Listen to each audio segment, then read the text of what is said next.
Hey everybody, I'm Geno from The Real Opinion. I have a different stance on remakes from when I started The Real Opinion. I used to be totally against them, but have since warmed up to the idea for a lot of them. Some work, some don't, and some on rare occasions are even better than the original. Now I love the original RoboCop, it is one of my favorite movies, but being that I only really like the original and the second one sorta, I welcomed a reboot to the franchise. Detective Alex Murphy is investigating a case that could possibly involve police corruption. After he seems to get close to the answer, he is near his car when an explosive device goes off, nearly killing him. When the world's leading robotics corporation says that they can help him to survive, Murphy's wife takes the chance. Murphy becomes the first prototype for the RoboCop program, the new tool in law enforcement.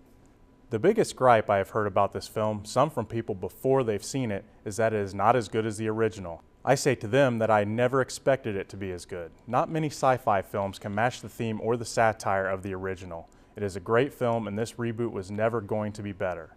I will say that it is one of the better films of the franchise. It is certainly better than RoboCop 3 and the abysmal TV and cartoon shows. I even think I liked it better than Part 2.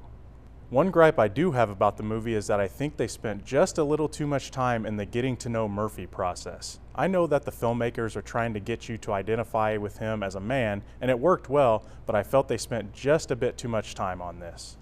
I like that the movie was pretty different from the original while still paying homage to it. There are lines and images that nod to the 1987 film, but this one tells its own story. The original had the character of Murphy trying to become himself after being made into a machine. This version flipped things around and had a man slowly becoming more of a machine.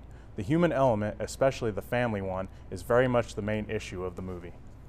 The action of the movie was decent. There was nothing that really stood out and I could have used a bit more scenes to show off RoboCop's skills, but what was there was good.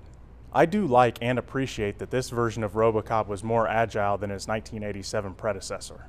Many are wondering if the original satire made it into this film. There is satire in this one, but it is updated to be more with the times. The main satire is given to us by Samuel L. Jackson's character Pat Novak, who is basically a Bill O'Reilly type of character. His parts are some of my favorite of the whole movie.